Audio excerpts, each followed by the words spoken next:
Welcome to Weekly Pulse. I'm Trista Crick. As you can see, I'm here at Minute Maid Park, where the Nationals just got their very first World Series title.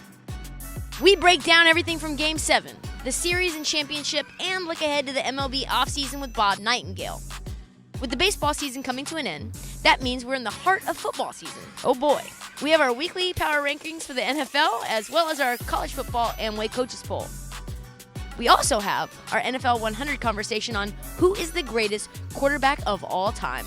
Spoiler alert, not everyone picked Tom Brady. Crazy, I know. Let's get this thing rolling.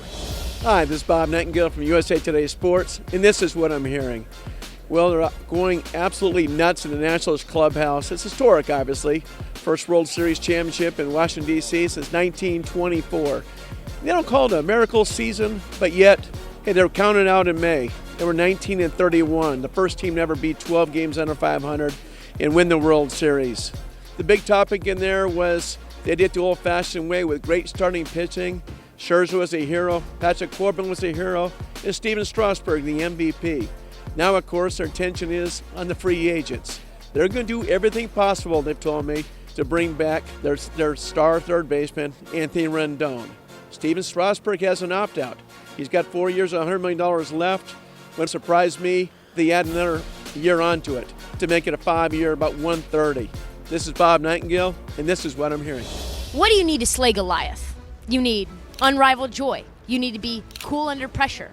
You need unrelenting belief, and you need Goliath to make a mistake. The 2019 Nationals slayed Goliath and are the World Series champions.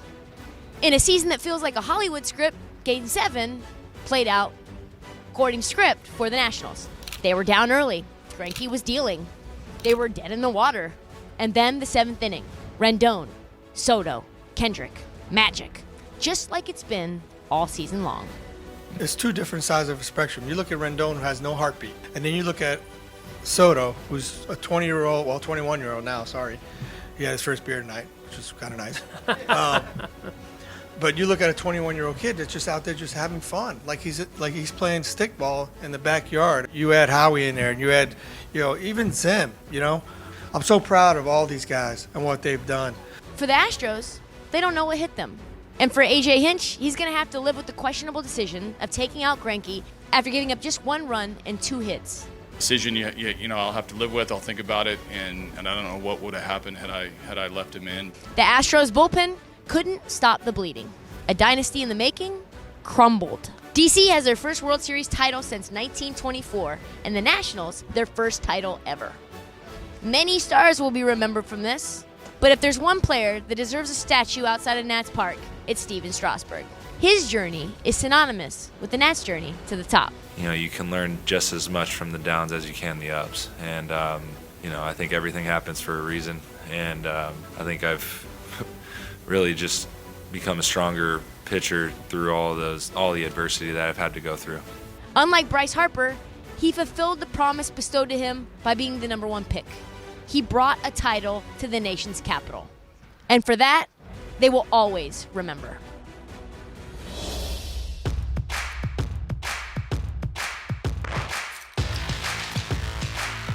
Here we are at Minute Maid Park.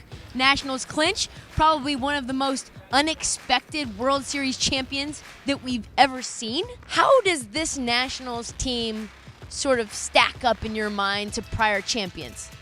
They're old school because they did it with starting pitchers. And they spent more money than anybody in their starting pitchers, and it worked. And they, here you go with Max Scherzer. He gave him $210 million. They signed Patrick Corbin in the offseason for $140. There's $350 million worth of pitchers. You got the job done. And I think that the Nats, their weakness all year has been the bullpen.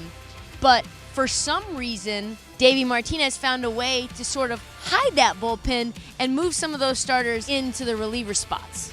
Yeah, it worked like a charm all season. All postseason.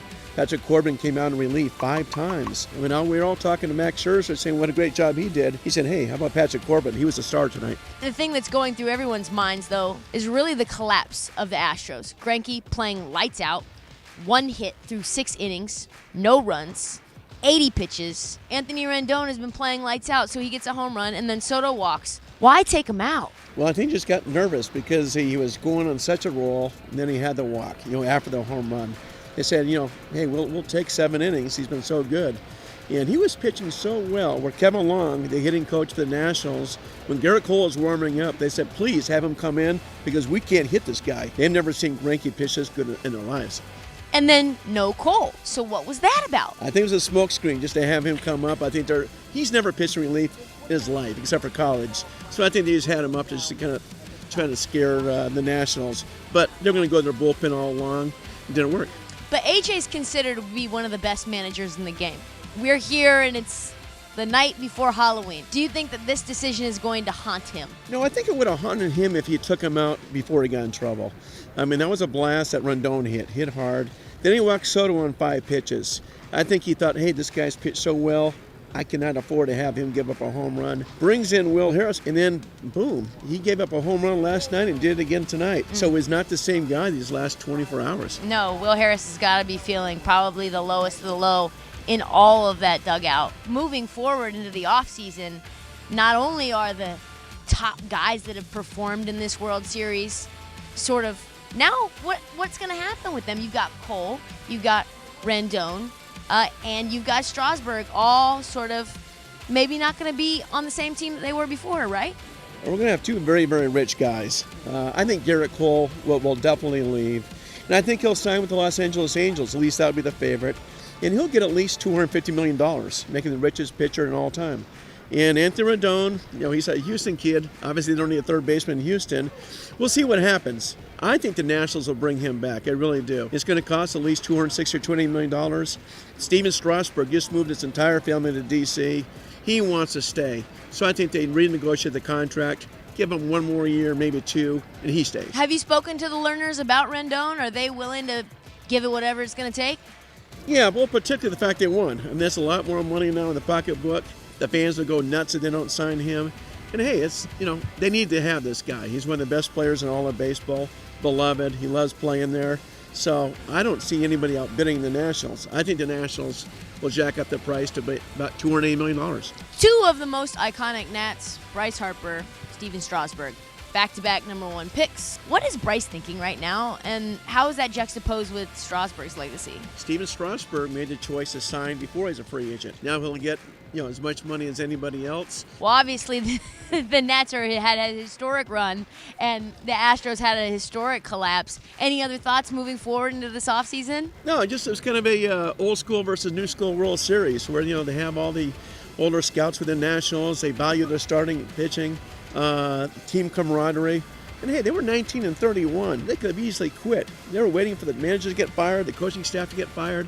Nothing happens. So I think they were like a victory for the old school and team chemistry. That hey, you don't win on a spreadsheet or computer chips. You win with a human touch. Speaking of team chemistry, you and I have been pretty great in this World Series. Thanks so much for always coming by and delivering nuggets of insights.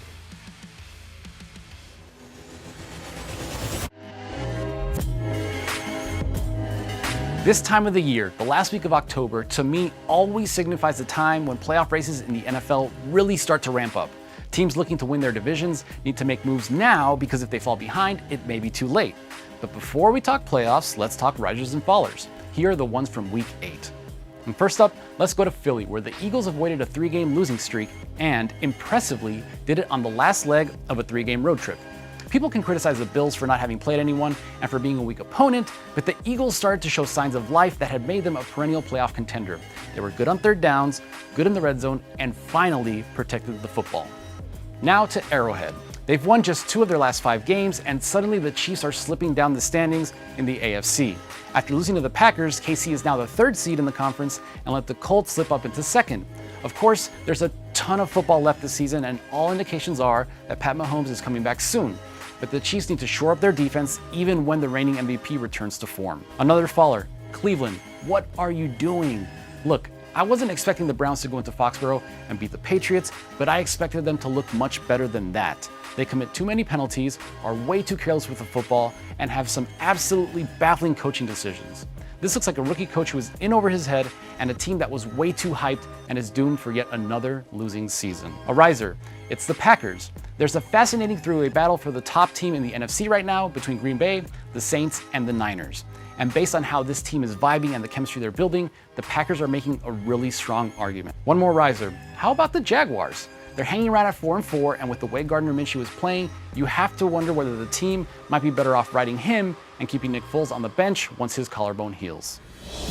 I'm Dan Wolken from USA Today Sports, and what I'm hearing is that even though the NCAA announced on Tuesday that it was going to allow college athletes to profit off their name, image, and likeness at some point in the future, the devil is really going to be in the details here, and how this gets implemented from a policy perspective I think is going to be very complicated and interesting and potentially pretty difficult, because while the NCAA, under pressure from all these legislative bodies at the state and federal level, is now acknowledging that they have to allow college athletes to potentially go sign endorsement deals or make money from their fame in various ways, they don't want this to go into the realm of recruiting, where, for instance, a booster of a big college pays $100,000 to $200,000 to a star quarterback recruit or a star point guard recruit to attend that college.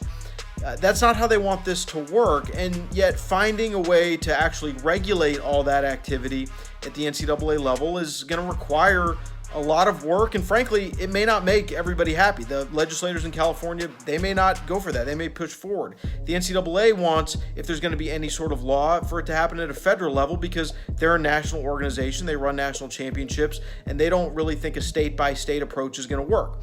What they're trying to do now is implement a set of rules to head all of that legislative activity off, to be able to say, listen, we're going to make these rules for our organization. We hear you, we know what you want, but we're the ones who are best equipped to do that.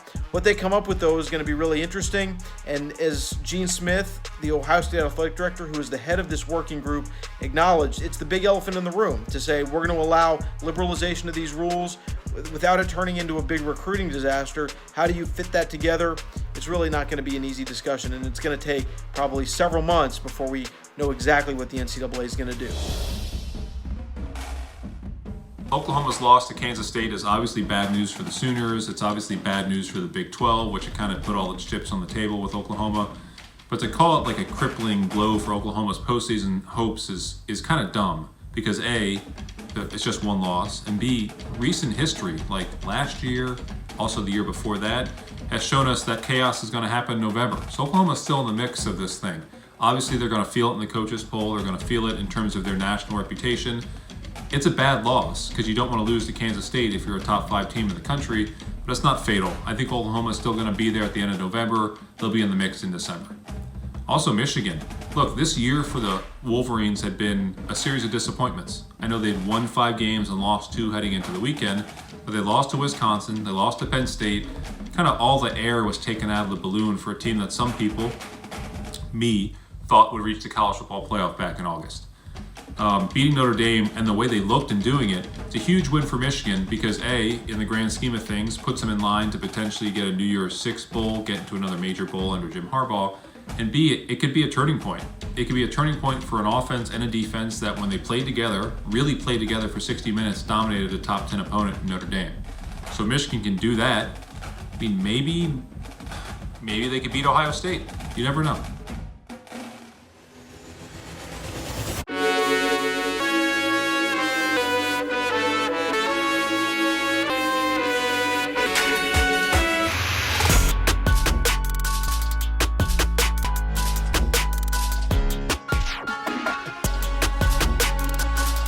So when I think about great quarterbacks, I think Montana, Brady, Manning. Who do you guys think of, and who do you think is the greatest quarterback of all time? I think it's Joe Montana, but you can make arguments for Tom Brady, certainly because of the number of Super Bowl victories he has. But let me just point out that Joe Montana never lost a Super Bowl. I will second you on Montana. And maybe it's just of a certain age group and growing up at a certain time. But the 80s were certainly a golden era in the National Football League. And who dominated the 80s? The 49ers with Joe Montana. I totally get the Tom Brady conversation. Absolutely. You pick Brady, it's fine. You know, you say tomato, I say tomato, you know. But for me, it's Montana. And maybe it is the passage of time and how he stands up so well, even now. Will Brady stand up that well? 30 years, 25, 30, whatever years from now. We'll see. But I've got to go with those 49ers teams and their leader, Joe Montana. Well, I'll go with Tom Brady. I mean, 6 Super Bowls. He's played in, 9? I'll take a quarterback who'd win 6 of 9 Super Bowls. I love Joe Montana, Johnny Unitas, Steve Young. I mean, go on, but I think Tom Brady has elevated himself above everybody else. Well, but you can say Otto Graham, and if you want to just start talking about number of championships, then yeah, Otto Graham. Yeah. Those great Cleveland Browns teams of the 40s and early 50s, which I did not see play personally. You did not? But I read about them. Yes, exactly. And We all did. That's the thing about comparing athletes and teams and even situations from one generation to the next, is that you're trying to compare Johnny Unitas from the 50s to Tom Brady or Peyton Manning. Let's not forget him and his impact as a model quarterback. And I use that term specifically because you talk about being the technician of that position, and that's what Peyton Manning brought, which will make him talked about in the same vein in terms of great quarterbacks. So it feels like to me, based on what you guys are saying, that rings are the prerequisite, but rings aren't everything, right? Right.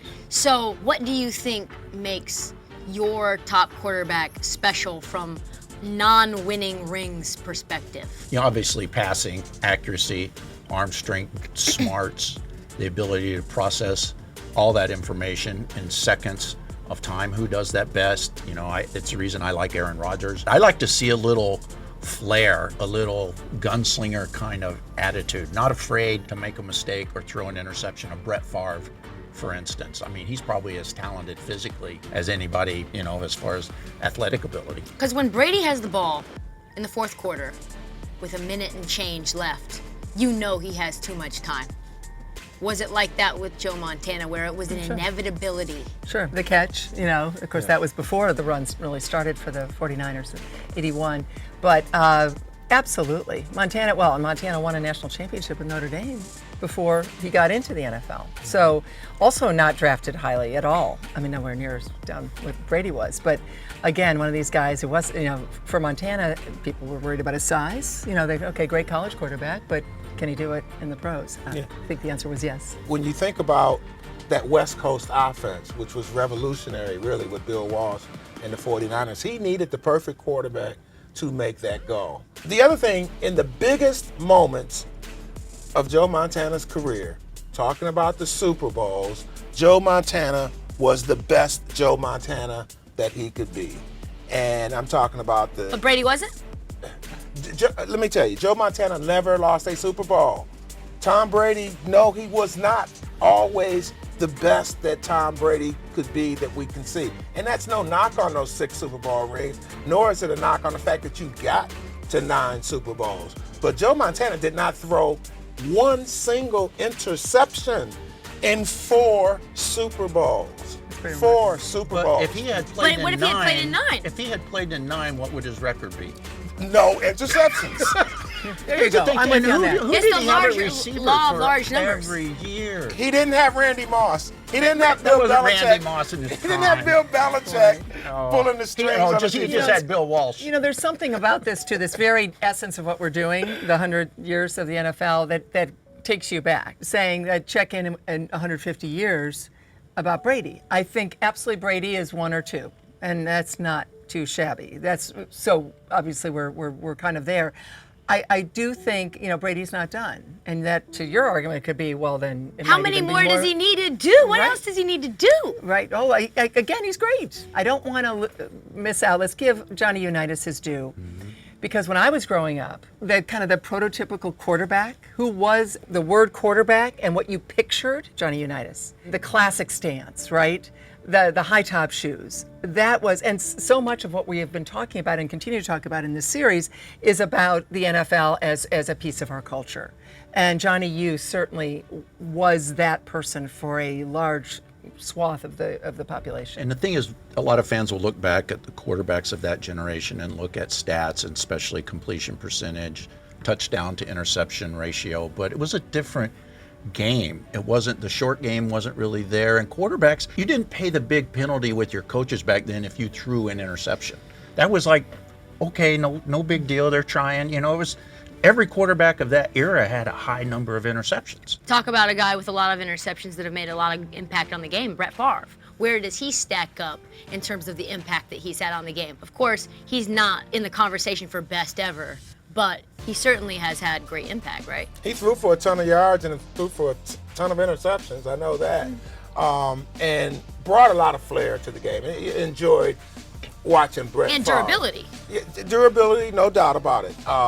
So Brett Favre had a lot to bring to the table. But, you know, if I sit there and I think about, well, who are the top, say, 8 quarterbacks in NFL history, I don't know if Brett Favre makes my list. I'm going to take Drew Brees before I take Brett Favre.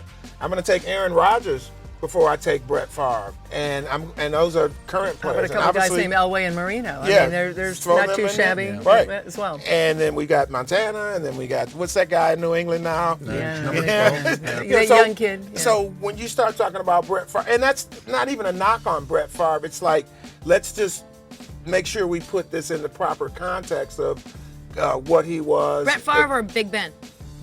I'll take Favre over Big Ben, All right. but again, Big Ben does have some rings, or a few more rings than Brett Favre. And then what about quarterbacks like Michael Vick, Russell Wilson, these mobile quarterbacks that have changed the game? Where do you put them in terms of their impact? There's always been mobile quarterbacks, maybe not to that extent. Russell Wilson's been an anomaly. I mean, I think he's obviously surprised everybody, 3rd-round pick coming out. I think we're starting to see maybe the reason we're seeing some mobile quarterbacks come out now are the college offenses and predicate the Kyler Murrays, for instance. Not that long ago, a kid 5'10" at quarterback, he wouldn't have been drafted above the 3rd round, much less number 1 overall. That's how much the game has changed. I think Drew Brees has changed that a little bit, not so much in terms of mobility, but the ability to be under 6 feet or 6 feet and to find windows to throw and to be one of the league's great accomplished quarterbacks. Is Peyton's lack of rings or how little he has compared to, say, Montana or Brady hindering him in the conversation? I would say so, but that's not a knock at all on his greatness as a quarterback. When you start talking about the argument and you say, well, was Peyton Manning the greatest quarterback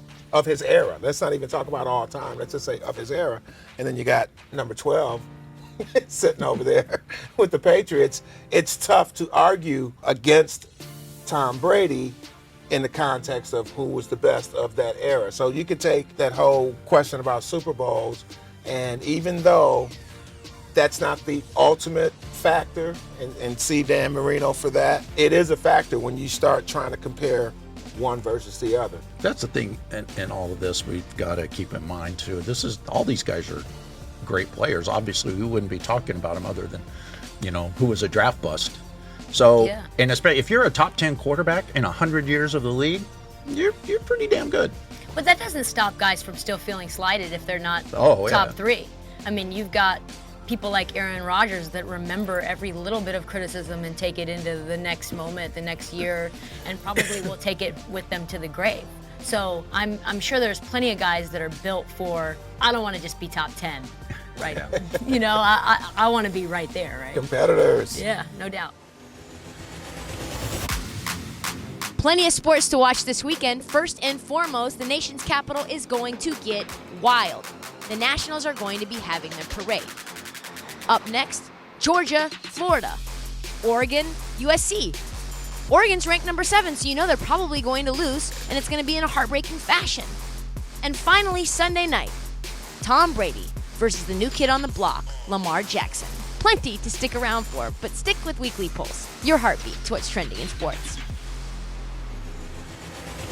Hey sports fans, you want to see more videos like this? Check out some of our other ones right here. And if you like what you see, hit the subscribe button and stick around for more from USA Today Sports.